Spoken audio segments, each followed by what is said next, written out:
Pessoal, boa tarde. Seguindo aqui nas nossas aulas, sem edição, sem nada. Nossa quarta aula agora, a gente está falando das principais ações do shopping center, uma introdução, claro, falando dos principais tópicos. A gente falou do despejo, a gente falou da renovatória, a gente falou da prestação de contas e agora eu vou falar da execução e depois eu pretendo fazer um vídeo sobre indenizatórias e um sobre recursos, tá? Falar um pouquinho sobre o CPC mesmo, na indenizatória, nos recursos, coisas breves, tá? Falar sobre o que é cada um dos recursos, etc. Queria agradecer a Clara aí que fez todos esses slides que a gente está vendo. E aqui, da mesma forma que indenizatória que eu vou falar e da mesma forma que recursos, não tem como eu dar uma aula completa de execução, porque ia ser horas e horas, tá? A execução tem muito detalhe. Se vocês forem ler na lei, é importante que leia a lei sempre. Tem muita coisa na jurisprudência. Então, eu vou trazer detalhes aqui que você deve ficar atentos nos casos de shopping, tá? Então, não é uma aula completa de execução. Vamos começar aqui. Bem, primeiro, na verdade, voltando aqui para mim, eu queria falar o seguinte. Eu esqueci de falar na nossa aula de despejo um detalhe que a gente nunca entra com ação de despejo acumulado com cobrança. Por quê? A cobrança é uma ação de conhecimento. Então, o juiz vai averiguar se o que você está cobrando está certo, se você tem aquele crédito, e vai dar uma sentença condenatória. A partir dessa sentença condenatória, vai começar o cumprimento de sentença, que não é nada mais do que uma execução, só que de título judicial. Acontece que o contrato de locação é um título executivo extrajudicial. Isso me dá o direito de executar ele diretamente. Eu não preciso passar por um processo de conhecimento. Então, apesar da lei permitir você fazer o despejo acumulado com cobrança, não é uma estratégia inteligente. Você vai atrasar seu despejo e vai atrasar sua cobrança. Então, o que a gente faz? Duas ações separadas. Despejo não acumulado com cobrança, mesmo que seja por falta de pagamento, e uma ação executiva, que é o que a gente vai tratar aqui agora. Bem, então o conceito é ação baseada no implemento de obrigação líquida certa exigível, presente em título, aqui está judicial, mas nesse caso aqui é presente em título extrajudicial. Ah não, ela botou os dois. Judicial, conforme artigo 513, seguinte CPC, ou extrajudicial. Tá certo, desculpa. Enquadramento jurídico ali, a partir de 771. Tem os honorários de 10%.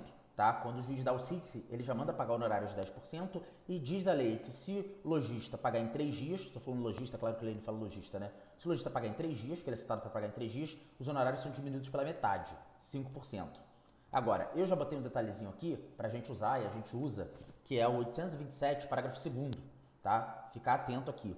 O valor dos honorários poderá ser elevado até 20% quando rejeitados os embargos de execução, podendo a majoração, caso não opostos aos embargos, ocorrer ao final do procedimento executivo, levando-se em conta o trabalho realizado pelo advogado do exequente. Aqui é o seguinte. Primeiro, se houver embargos de execução, o juiz provavelmente vai condenar, lá, se for improcedente, condenar o lojista a pagar honorários, e esses honorários podem ser cobrados aqui direto na execução. Porque, como vocês sabem, o embargo de execução ele corre em autos apartados, tá? Ele tem natureza de ação. Então, como eu ia falando aqui, deu uma caidinha no sistema. Os embargos à execução, ele tem natureza de ação, então eles correm apartados. Mas havendo honorários ali, você pode juntar a execução e cobrar de uma vez só. Então, esses honorários que eram de 10%, quando o juiz deu CITES, podem virar de 20%. Mas a sacada aqui não precisa ter embargos para você conseguir aumentar seus honorários. A lei diz que, levando-se em conta o trabalho realizado pelo advogado do exequente, ou seja, agente, pode haver aumento de honorários. Eu vou dar um exemplo aqui real, que a gente ou já levantou ou está para levantar, que foi um caso em São Paulo, que o lojista entrou com uma exceção de pré-executividade, alegando que o bem do fiador era bem de família, antes do Supremo decidir em 2022 esse tema.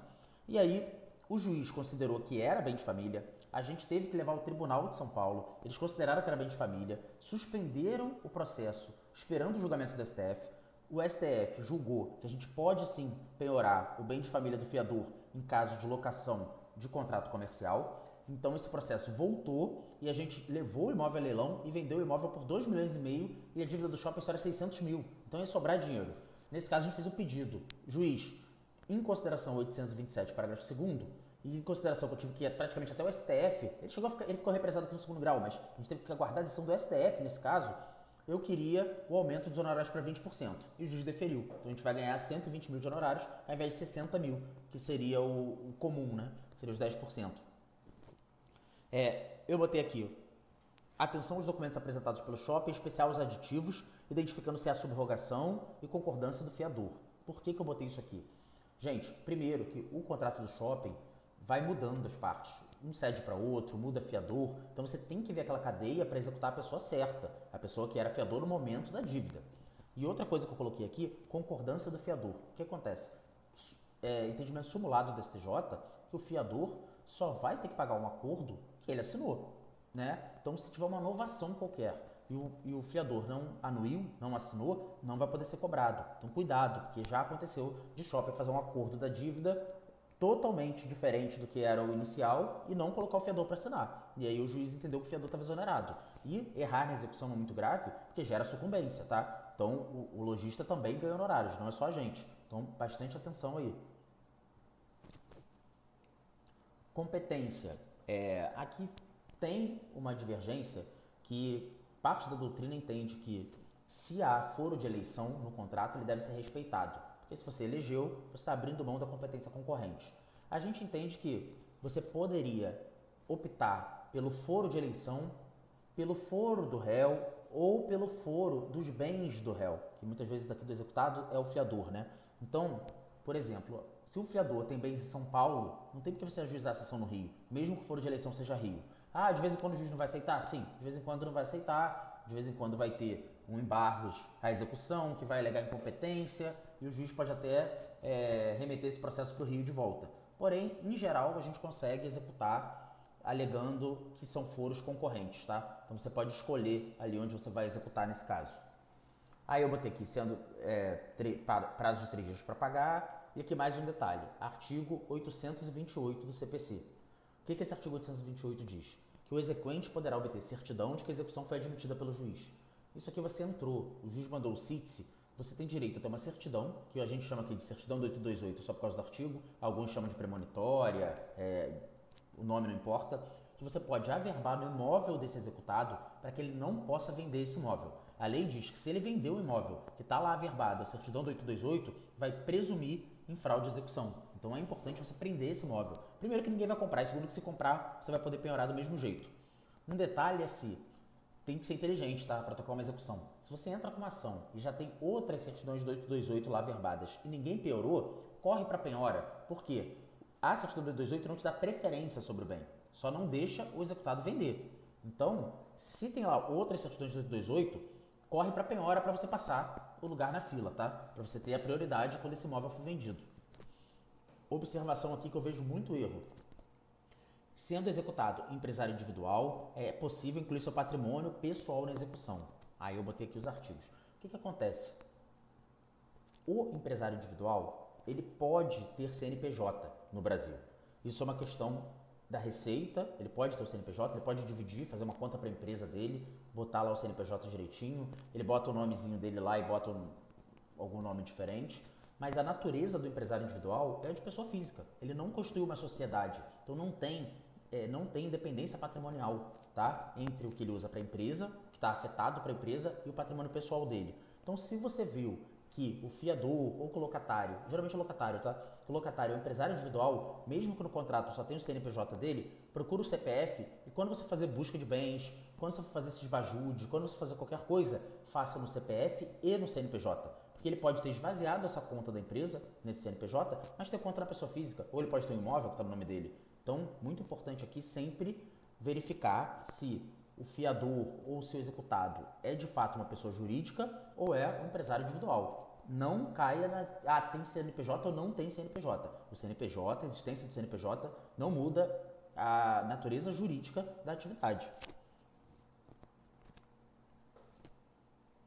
Aí, tá, detalhes aqui sobre penhora online. O que a gente precisa fazer em toda execução? Se você entrou com despejo e é por falta de pagamento, você já tem que se adiantar para a execução. Você vai fazer o quê? A busca de bens. A gente vai fazer a busca de bens, o nosso administrativo sabe fazer e vai procurar nos cartórios do Brasil se essa pessoa tem imóvel. Pediram a execução. Antes de ajuizar, faça a busca de bens. É a primeira coisa. Por quê? 99% das vezes, talvez não tanto, 80% das vezes, a execução dá certo quando a gente acha imóvel.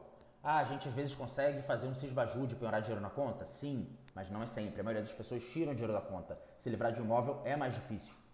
tá? Então aqui, a penhora online, a penhora observará preferencialmente a seguinte ordem. 1. Dinheiro. O que tem acontecido muito aqui?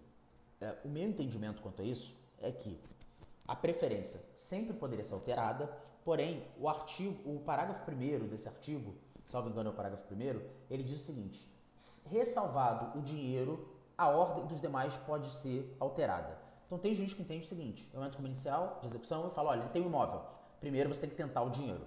Eu não tenho essa interpretação da lei. Para mim, a interpretação da lei de preferência de penhora é se o executado avisa, olha, eu tenho dinheiro. Ah, sim, se você tem dinheiro, eu vou penhorar o dinheiro. Agora, eu não sou obrigado a ficar procurando o dinheiro dele. Se eu só achei imóvel e não achei dinheiro, eu poderia diretamente pedir a penhora do imóvel. Como muitos juízes não aceitam, a gente costuma no escritório. Citou, voltou a citação, quando voltar a citação já passou 3 dias. Pede a penhora online, pede o cisbajude. Voltou negativo, pede a penhora do imóvel, tá? E nesse meio tempo, nada impede de você já ter averbado a certidão do 828, porque isso independe. Aí aqui está falando da penhora, da avaliação, basicamente como é que funciona um processo para você receber dinheiro através de um imóvel sem acordo. Você citou, digamos que você citou, tentou o cisbajude, o executado não tem dinheiro, mas você achou um imóvel. Você vai fazer uma petição pedindo a penhora desse imóvel, na qual você vai averbar a matrícula desse imóvel para mostrar que está no nome do executado. O juiz deferindo a penhora, o próximo passo é você registrar essa penhora. Você vai ter que ir ao RGI, hoje em dia eletronicamente você consegue fazer isso. Você vai ao RGI eletronicamente, você vai registrar essa penhora na matrícula.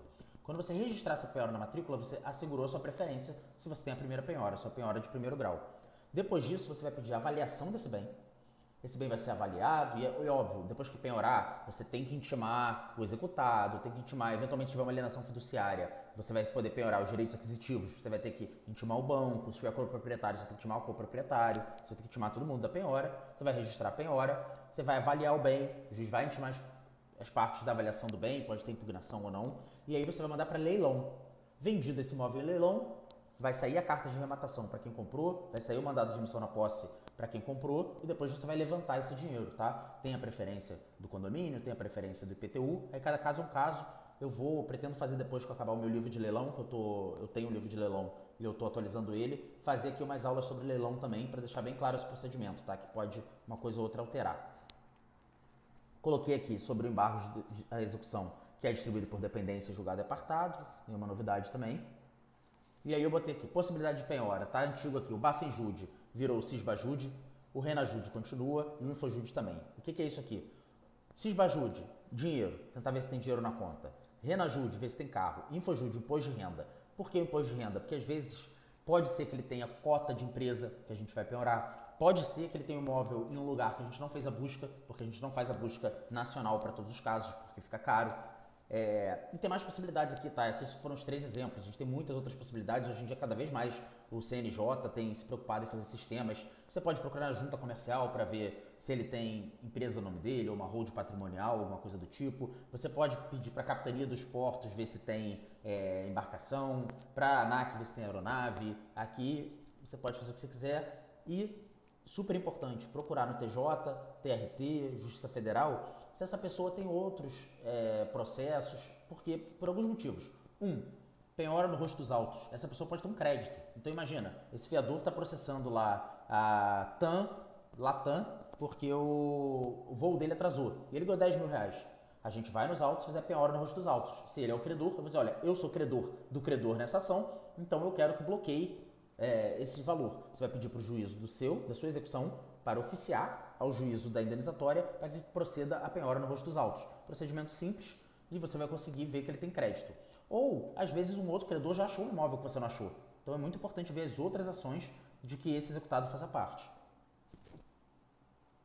Aqui ela listou outros meios alternativos de busca, Cisbajude, o Cisbajude teimosinha que a gente chama, né, que é aquele reiterado, que deixa ele por 30 dias, se algum dinheiro entrar na conta é bloqueado. Renajude, Infojude, ofício a maquininha de cartão de crédito, porque às vezes o cartão de crédito tem que pagar o lojista, né, porque ele fez vendas ali. Conferir se a penhora está ativa na Receita, ofício à Previdência Privada, Sniper, que é outro sistema que mostra ali relação do lojista com certas empresas, então você pode achar de repente ele sendo laranja de alguma coisa, nota fiscal paulista, Capitania dos Portos, penhora de faturamento, quando a empresa está em atividade. Então tem diversas chances aqui de você penhorar algum bem. Então, mas basicamente, para resumir aqui, óbvio, depois podemos tratar da execução com mais calma. Pontos básicos. Focar, se é empresário individual, então é pessoa física, pode ter dinheiro na conta, e às vezes o próprio empresário individual não sabe e fala assim, tirei o dinheiro todo do meu CNPJ, tô tranquilo, porque eu sou executado lá no meu CNPJ. E às vezes o advogado dele também não sabe, tá? Porque tem casos que às vezes não está acostumado a trabalhar com execução e nunca se atentou para o direito empresarial também. Então, primeiro isso, e segundo, importância da busca de bens o mais rápido possível. A gente tem que ajuizar a sessão já com a busca de bens feita, sabendo se tem imóvel, para a gente poder averbar o 828 e conseguir no futuro recuperar crédito. E mais, você pode pensar, a execução demora até chegar ao leilão. É verdade, mas tem muita gente que assim que tem seu imóvel, ou com uma certidão do 828, uma certidão premonitória, ou com penhora, vai buscar a gente para fazer acordo. É claro que eu sei que a gente tem equipe de cobrança que liga para todo mundo, mas você está dando mais força para a equipe de cobrança ligar e falar, olha, inclusive o imóvel do senhor está penhorado, tá? Então, dá para ganhar dinheiro mais na frente para o cliente, dá para ganhar dinheiro com acordo. Então, fique atento sempre aí na execução.